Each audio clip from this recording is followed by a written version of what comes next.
सभी को आकांक्षा सिंह का नमस्कार। श्रोताओं, कार्यक्रम आरोग्य में आपका स्वागत है। आज हमारे साथ हैं IMS BHU के नाक कान गला विभाग से वरिष्ठ चिकित्सक डॉक्टर विशंभर सिंह, और आज का हमारा विषय है बहरेपन और कानों से जुड़ी अन्य समस्याएं। आइए उन्हीं से जानते हैं कि बहरेपन का कारण क्या है और क्या इसका इलाज संभव है। सर, कार्यक्रम में आपका बहुत बहुत स्वागत है। नमस्कार आकांक्षा जी, धन्यवाद इस कार्यक्रम में बुलाने के लिए। जहाँ तक बहरेपन का विषय है, यह विषय हम सबके लिए बहुत महत्वपूर्ण है, क्योंकि जो सुन नहीं पाता वो बोल नहीं पाता। ये एक साधारण सा नियम है, और बिना बोले, बिना देखे, बिना सुने दुनिया कैसी हो सकती है, इसको यदि हमको इमेजिन करना हो तो हम कभी उस दिन को याद करें जब हमें बहुत ज्यादा सर्दी हो, या हमारे कान में बहुत ज्यादा गंदगी हो और हमें आवाज सुनाई न दे रही हो, या हमारी आवाज बैठ गई हो और हम बोल न पा रहे हों। तो ऐसे समस्या का निदान होना अत्यंत आवश्यक है। इसमें बचपन के समय में कारण अलग होते हैं, बीच की उम्र के कारण अलग होते हैं, और वरिष्ठों के कारण अलग होते हैं। लेकिन किसी भी एक समय अगर भारत की पूरी पॉपुलेशन को देखा जाए तो लगभग 5 से 7% लोग ऐसी बीमारियों से पीड़ित होते हैं जिसमें सुनाई देना डैमेज हो चुका होता है, परंतु इलाज होने लायक है। और करीब उतनी ही संख्या लोगों की होती है जिनका इलाज संभव नहीं है। लगभग 10 से 12% लोग सुनाई की समस्या से पीड़ित हैं भारत की पूरी जनसंख्या के अंदर। हमारे आसपास इतना शोर है कि हम उसे समझ नहीं पाते, क्योंकि हम उसी में रहने के आदी हो चुके हैं। लेकिन कहीं ना कहीं, किसी न किसी रूप में ये जो शोर है, हमारी जो श्रवण शक्ति है, इसको प्रभावित जरूर करता है। तो सर, सबसे पहले तो ये बताएं कि कितने डेसिबल तक जो शोर है हमारे कान उसको सह सकते हैं। देखिए, जहाँ तक शोर को सहने की बात है तो 80-90 डेसिबल तक तो एक झटके में कान सुन लेता है, लेकिन उस पर इम्पैक्ट पड़ता है। हमारे कान के अंदर जो सबसे छोटी हड्डी है, उसमें एक सबसे छोटी मसल है जो कि बिल्कुल नाखून के टिप के बराबर होती है। वो आखिरी हड्डी होती है जिसके माध्यम से कान के अंदर सुनाई देने की प्रक्रिया अंदर के कान तक प्रवेश करती है। लेकिन अगर आवाज तेज हो तो उसको रेगुलेट करने का मैकेनिज्म भी शरीर के पास है। और सुनाई देना सिर्फ कान के बाहरी हिस्से का काम नहीं है। कान के आसपास की हड्डियां और शरीर के वाइब्रेशंस वहां तक धीरे धीरे करके जाते हैं, और कान के बाहरी हिस्से से अंदर के बाद वहां की नसों से दिमाग तक उसका जाने का एक क्रम है, और उसको समझने का एक क्रम है। और इसी क्रम के माध्यम से जब बच्चा माँ के गर्भ में होता है, 6 हफ्ते का होता है, हमने सुना भी है कि अभिमन्यु ने अपनी कहानी सुनी थी जी। तो उसके बाद वो चक्रव्यूह से आधे निकल पाए और नहीं निकल पाए। तो ये बिल्कुल सच होगा, क्योंकि लगभग 1 लाख शब्दों तक की वोकैबुलरी एक बच्चे की तब होती है जब उसका जन्म होता है। मदर टंग जिसको हम कहते हैं, मदर टंग की वोकैबुलरी। और 5 साल तक लगभग 5 लाख शब्दों तक की उसकी वोकैबुलरी बन चुकी होती है। लेकिन जो बच्चा शुरू से नहीं सुनता, उसको वो डिप्राइव्ड होता है। तो इसीलिए हम लोग जो बच्चे जन्म से उनको स्क्रीन कर लेने का एक प्रक्रिया बनाया है, भारत सरकार ने 2018 में मैंडेटरी किया है कि हियरिंग स्क्रीनिंग होनी चाहिए। परंतु ये सुविधा हर जगह उपलब्ध नहीं है। हमारे यहाँ है काशी हिंदू विश्वविद्यालय में। हम बच्चों को जन्म के 72 घंटे से के अंदर स्क्रीन कर सकते हैं कि वो सुन सकता है कि नहीं सुन सकता, और 6 महीने के अंदर हम आइडेंटिफाई कर सकते हैं कि उसका कारण ट्रीटेबल है कि नहीं ट्रीटेबल है। और अगर वो ट्रीटेबल है तो हम लोगों ने कुछ ऑपरेशन 9 महीने तक में किए हैं, ताकि वो सुनने लगे और समय के साथ बोलने लगे। अब तक 200-250 ऐसे ऑपरेशन हो चुके हैं जिसमें बच्चे 1.5 वर्ष के बालक का ऐसा एक ऑपरेशन हुआ है। और इसकी एडवांस तकनीकें मौजूद हैं, जिसके लिए भारत सरकार, उत्तर प्रदेश सरकार की बहुत सारी योजनाएं चल रही हैं। पैसा लगता है, लेकिन सरकार सारा सहयोग भी देती है। उसी तरह बुजुर्गों में जो सुनाई देने की समस्या है, वो लगभग उम्र के हिसाब से है। 40-50 वर्ष के बाद धीरे धीरे शरीर की सभी अंग कमजोर पड़ते हैं, उसी प्रकार सुनने की समस्या भी बढ़ती है। जहां तक है, तेज आवाज में रहने वाले लोगों को तकलीफ जल्दी होती है। ऐसे काम करने वाले जहां शोर ज्यादा है, वहां भी यह तकलीफ जल्दी हो जाती है। लेकिन समय समय पर इसका स्क्रीन होना, आवश्यकता पड़ने पर तेज आवाज से बचाने के लिए उपकरणों का प्रयोग करना, उससे नहीं होता है तो हियरिंग एड लगाना। और अभी तो विदेशों में जो बुजुर्ग हैं उनको भी इम्प्लांट करने की सुविधा सरकार देने लगी है, ताकि वो सुन सकें और उनका जीवन स्तर एक अच्छा रह सके। जैसे कि अभी 70 वर्ष के ऊपर के लिए भी आयुष्मान आया है, तो उम्मीद करते हैं भारत सरकार इसके बारे में भी विचार करेगी। बिल्कुल सर, हमारे श्रोताओं के भी कुछ प्रश्न हैं। ये पहली कॉल।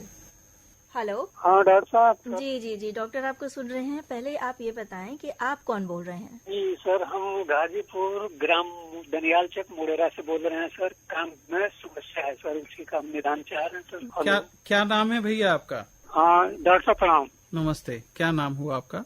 उमराम यादव नाम है सर। क्या काम करते हैं उमराम जी? सर घर खेती बाड़ी करते हैं सर।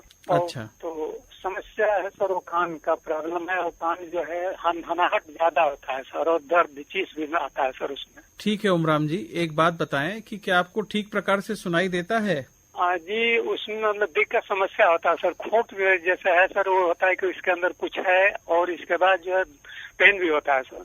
ये जो सनसनाहट होती है क्या हमेशा होती रहती है या कभी कभी होती है? सर ये बराबर है सर, ये बराबर जो है कि सनसनाहट भी बराबर है, और पेन तो हल्का फुल्का कभी काल को बंद हो जाता है, और कभी कभी जो है वो मतलब चालू हो जाता है सर, लेकिन परेशान सनसनाहट से ज्यादा है सर। कितने समय से है ये सनसनाहट? ये सर कम से कम 3-4 बरस हो गया सर। 3-4 बरस हो गए। जी। तो 3-4 बरस से आपने इसके इलाज का प्रयास किया क्या? जी सर, बहुत हमने दवा किया है, और ये देहातों में आपका जो ये मेडिकल स्टोर है, फिर इसके बाद जो डॉक्टर से भी गाजीपुर हम दिखाए थे सर, तो ये साहब अब क्या नाम है कि ओटीना एयर ड्रॉप है सर। जी, ओटीना एयर ड्रॉप सर, ये हम बताए कि ये आँख कान दोनों का है, इसको आप ले करके डालें, अच्छा आपका ये कान से आपको निजात मिल जाएगा। लेकिन उमराम जी, हमको जो है उमराम जी, दवा सूट नहीं की। फिर इसके बाद हम सोचे कि अब आपके वाराणसी जगह से हमको जो है कम से कम जो है कि दवा मतलब किसी रोग का निदान। उमराम जी, मेरी आवाज आप तक पहुंच रही है क्या? वाली व्यवस्था में सर से डॉक्टर साहब से बात होगी, और इसके बाद कोई सजेशन हमको अच्छा मिलेगा सर। उमराम जी, आपके पास मेरी आवाज पहुंच रही है क्या? जी सर, जी आवाज मिल। क्या आपका कान बहता भी है? जी हाँ। अगर बहता है तो मुझे लगता है कि आप को ड्रॉप तो दिया गया, परंतु पूरा इलाज नहीं हो पाया। क्या है कि दवा की दुकान से दवा खरीदी जाती है, ना कि इलाज की संभावनाओं पे विचार किया जाता है। जी। आप जैसे लोग, समझदार लोग, दवा की दुकान से सिर्फ दवा लेके यदि इलाज करेंगे तो बीमारी बढ़ जाएगी। जी सर, जी। तो आप एक काम करिए कि उसको किसी भी ईएनटी सर्जन को गाजीपुर में, और नहीं तो हमारे यहाँ बीएचयू में आप हमारे पास आ सकते हैं, मंगलवार को मैं रहता हूँ। आप आकर के मुझे दिखाएं। सनसनाहट के बहुत सारे कारण होते हैं। अगर पर्दे में डैमेज है और सनसनाहट हो रही है, सुनाई कम दे रहा है, तो इसका मतलब कि कान का भीतरी अंग, उसमें किसी प्रकार की सूजन आ रही है, इन्फेक्शन फैल रहा है। जी सर। और उसी वजह से ये सारा कुछ हो रहा है। अगर कान का पर्दा आपका नहीं फटा होता तो कान की नसों में कोई परिवर्तन आ रहे होंगे, इसकी वजह से ऐसा होता है। तो सनसनाहट के बहुत सारे कारण हैं, लगभग 160 विभिन्न कारण हैं उसके, लेकिन उसका इलाज संभव है, थोड़ा समय लगता है। अगर पर्दे में छेद है तो ऑपरेशन, और उसके बाद सुनाई की प्रक्रिया में इम्प्रूवमेंट से उसमें बदलाव आता है। और अगर पर्दा ठीक है तो उसके अन्य कारण हमें देखने और ढूंढने पड़ते हैं। कभी कभी आपकी नींद में खलल डालता है क्या ये सनसनाहट? हैं? जी, नींद में खलल होता है सर। जी हाँ। आपका ब्लड प्रेशर कैसा रहता है?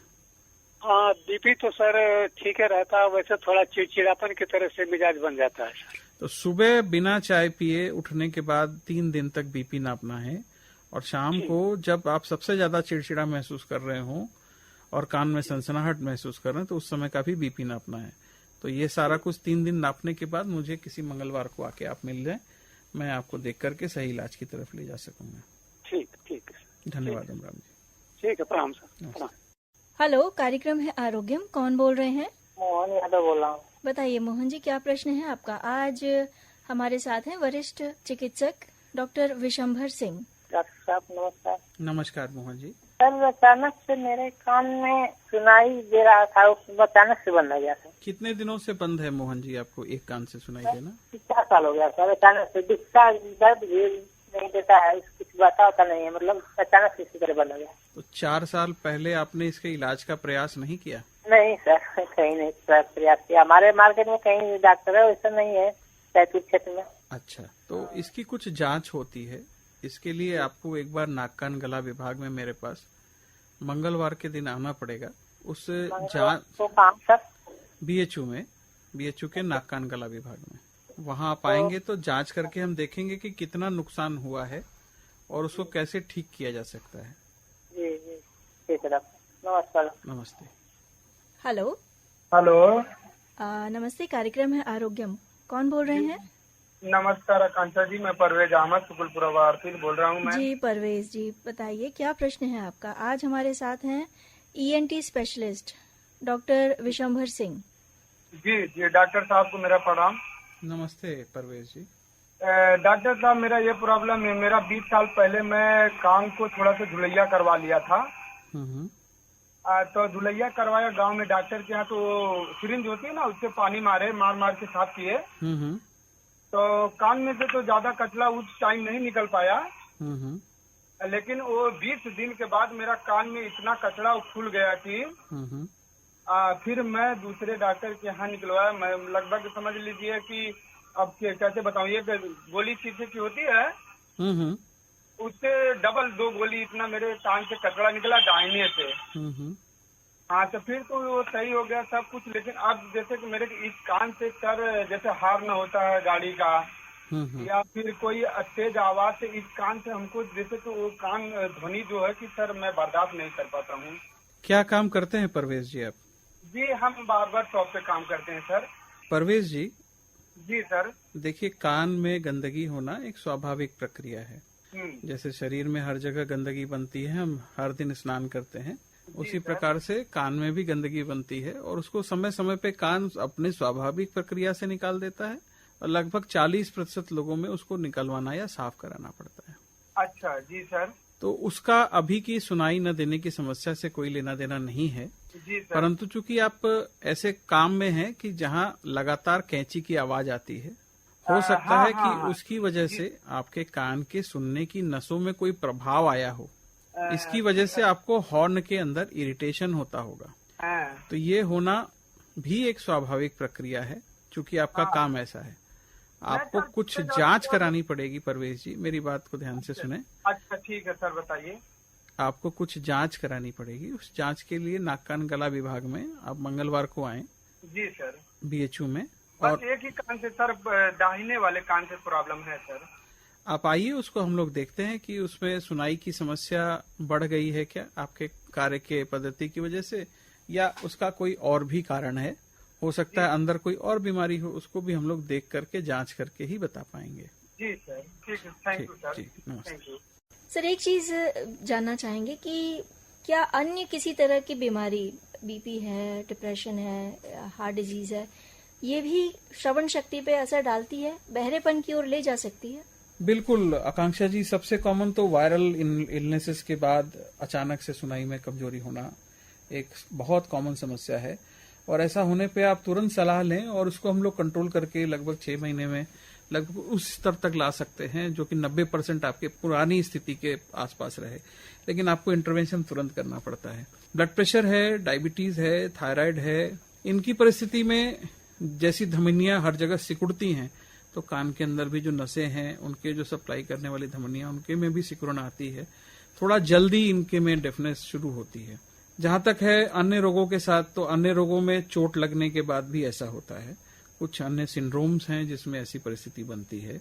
और जो कुछ दवाइयां हैं जो कि एंटी कैंसर ड्रग्स हैं, टीबी की दवा इलाज चल रहा है, आपको सनसनाहट हो रही है, सुनाई कम होने लगा है, तो आपने चिकित्सक को बताएं और वो हमसे सलाह लेने के लिए आपको भेजेंगे। हम जांच करके देखेंगे कि आखिर किस दवा से हो रहा है। उसका बचाव आवश्यक है, ट्रीटमेंट आवश्यक है, क्योंकि बड़े इलाज में छोटी छोटी चीजों पे कॉम्प्रोमाइज होता है, लेकिन प्रयास ये रहे कि उसको बचाया जा सके, वो संभव है। जी सर। हेलो, कार्यक्रम है आरोग्यम, कौन बोल रहे हैं?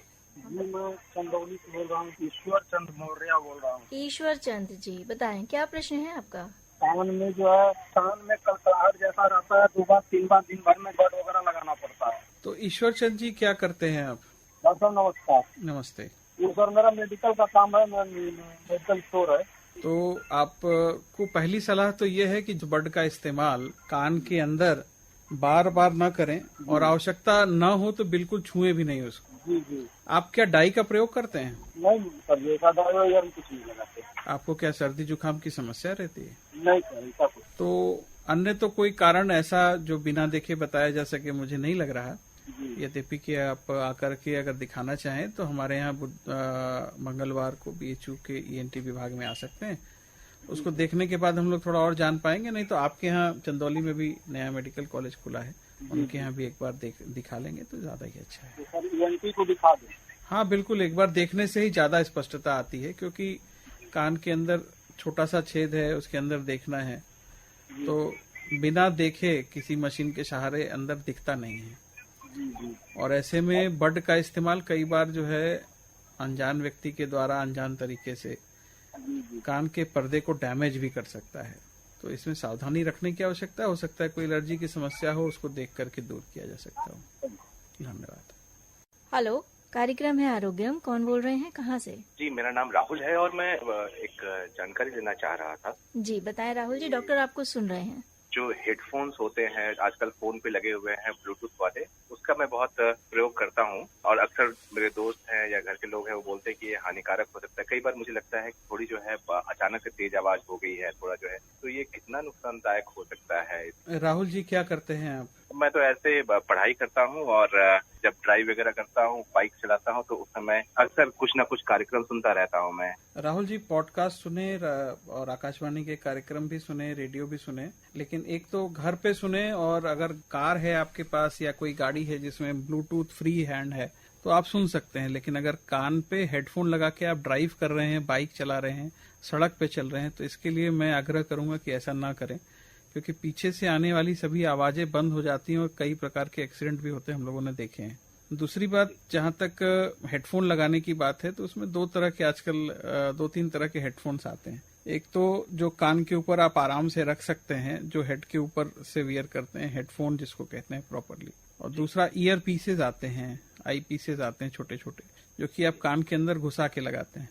तो यूजुअली जो हेडफोन्स हैं उनका इस्तेमाल करने से देखा गया है कि सुनाई की प्रक्रिया अच्छे प्रकार से हो पाती है और उतना स्ट्रेस नहीं होता कान को। छोटे वाले पीसेस से साउंड सीधे कान के अंदर डिलीवर हो रहा है, आसपास की हड्डियों को स्टिमुलेट नहीं कर रहा, दिमाग को स्टिमुलेट नहीं कर रहा। तो क्या होता है कि उसको तेज आवाज होने पर वहां जो अंदर छोटी हड्डी है उसको कंट्रोल करने के लिए जो मसल है वो तनाव में आ जाती है। तो कई बार आप लंबे समय अगर ईयर पीस का इस्तेमाल कर लिए तो बाद में कान में झंझनाहट, सनसनाहट, इरिटेशन, कान में दर्द, ये सब कुछ हो सकता है, क्योंकि वो हड्डी को लगातार काम करना पड़ रहा है, वो छोटे से मसल को भी लगातार काम करना पड़ रहा है। और कभी भी 1 घंटे से ज्यादा, 2 घंटे से ज्यादा दिन में हेडफोन का इस्तेमाल नहीं करना चाहिए सामान्यतः, क्योंकि हमारे कान चारों तरफ से सुन रहे होते हैं और साथ ही साथ हमारा हेड भी बहुत सारे वाइब्रेशंस को पास कर रहा होता है। तो ईयरफोन और हेडफोन का प्रयोग लिमिटेड रहना चाहिए, नहीं तो वो सीधा हमारे नसें हैं उस पर प्रभाव डालता है। 2 घंटे से ज्यादा, 80 डेसिबल से ज्यादा इसका प्रयोग नहीं करना चाहिए। एक और जानकारी मुझे लेनी थी कि कई बारी जो है कान में ऐसा लगता है कि कुछ खुजली ऐसी हो रही है और कुछ लग रहा है कि कुछ मैल जैसा ऐसा कुछ हो गया है, तो उसको निकालने के लिए क्या प्रयोग करें? कई बार कहा जाता है कि रुई का प्रयोग करें, कई बार जो है हम कुछ हाथ में हमारे रहता है पेन टाइप का ऐसा, या पेन का ढक्कन ही हो गया, हम वो प्रयोग कर लेते हैं। तो इसके लिए कुछ क्या उपाय हो सकता है कि हम इसको सही से निकाल सके या साफ कर सके? देखिए, कान में गंदगी होना एक स्वाभाविक प्रक्रिया है और लगभग 60% लोगों को ये गंदगी अपने आप शरीर खुद ही निकाल देता है। जैसे हमारे पेट की सफाई हो जाती है, हमारे पानी का बदलाव किडनीज कर देते हैं, तो उसी प्रकार से इसको भी निकालने का एक बहुत ही अच्छा मैकेनिज्म शरीर के पास है और ये अपने आप निकल जाता है। लेकिन 40% लोगों में ऐसा नहीं होता है, तो उनको कभी कभार खुद से निकलवाना पड़ता है या सॉफ्ट बड बनाने पड़ते हैं।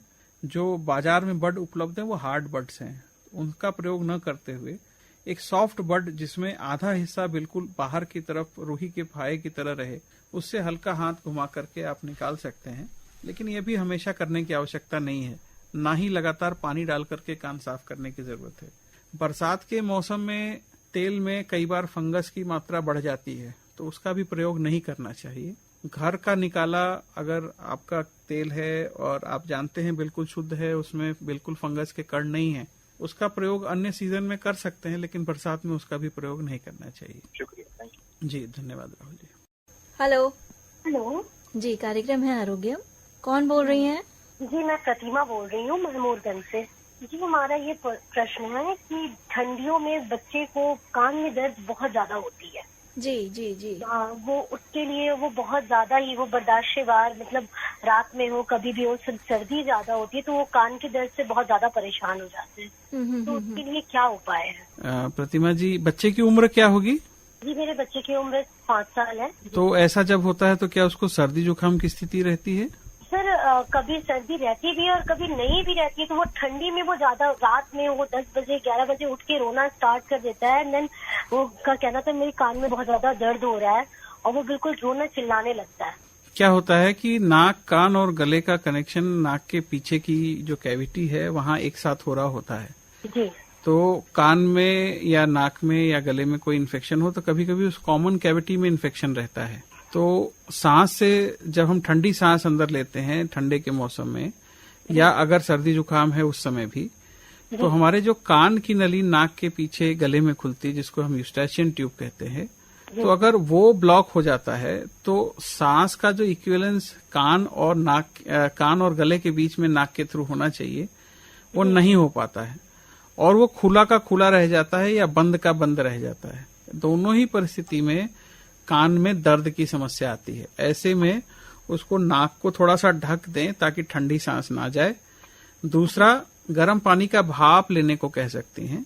गर्म पानी का भाप लेने का बहुत साधारण सा नियम है। उसके आधे घंटे पहले, आधे घंटे बाद कुछ नहीं खाते और 5 मिनट पहले से 5 मिनट बाद तक कम से कम चेहरा ढक के रखते हैं। नाक और मुंह से गर्म पानी का भाप 2-4-5 मिनट ले लिया, तुरंत आराम हो जाता है। अगर उससे भी ना हो तो ओवर द काउंटर ड्रग मिलती है, कुछ नाक के ड्रॉप्स होते हैं, कान में नहीं डालना है उनको, नाक में डालना है। तो उनका भी 3 से 4 दिन तक प्रयोग कर सकते हैं, लेकिन उससे ज्यादा प्रयोग करना हानिकारक हो सकता है। और ऐसी परिस्थिति में ज्यादा दर्द बना रहे और कंट्रोल ना हो रहा हो तो आप किसी जरूर ईएनटी सर्जन को दिखा लें या पीडियाट्रिशियन को दिखा लें। बच्चा छोटा है सर, तो अभी तो उसके लिए इमीडिएट ये भाप लेना उसके लिए इजी होगा, या कुछ ऐसी घरेलू उपचार दवा जो हम उनसे दे तो उन्हें आराम मिले? दीदी, हमको लगता है कि भाप से ज्यादा घरेलू तो कुछ है ही नहीं।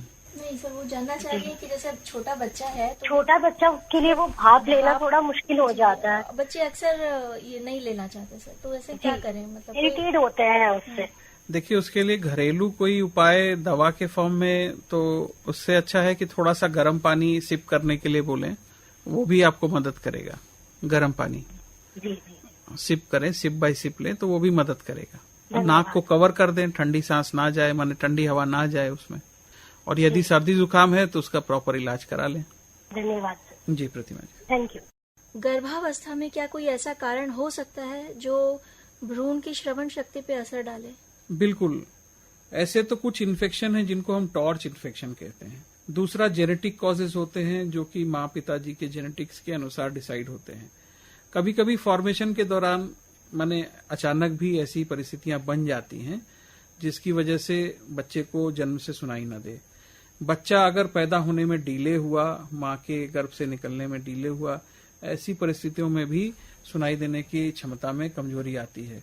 बच्चे के पैदा होने के बाद अगर उसका एप्गार स्कोर, यानी कि पैदा होने के बाद उसकी शारीरिक स्थिति अच्छी नहीं है, उसको आईसीयू में रखना पड़ा, तो ऐसे बच्चों में लगभग 25% बच्चों में ऐसा देखा गया है, इनकी श्रवण शक्ति पे फर्क पड़ता है। सर, एक बहुत आम चलन है कि कान में दर्द हो रहा है या थोड़ा अगर पानी आ रहा है तो यूं ही गए मेडिकल स्टोर से दवाई पूछी, ली और डाल ली, या ईयरबड लिया और उससे अपने कान साफ करने की कोशिश की। ये दोनों ही प्रक्रिया जो है सर, वो कितनी घातक हो सकती है हमारी श्रवण शक्ति के लिए?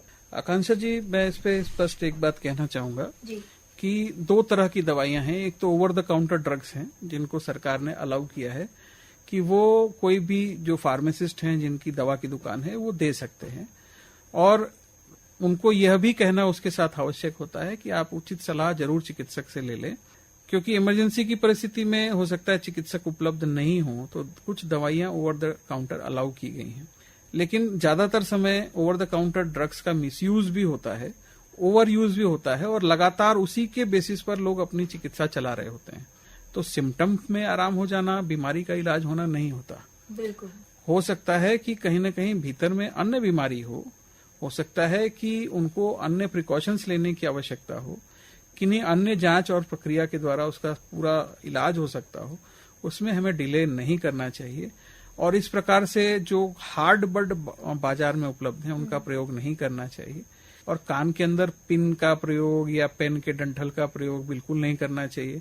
कान के पर्दे में चोट होना तो सबसे बड़ी बात है, कान का पर्दा जा सकता है, और नहीं तो कम से कम वहां पर अन्य इंजरीज में कैनाल के अंदर हो सकती है, जिसकी वजह से आपको दिक्कत बढ़ जाएगी।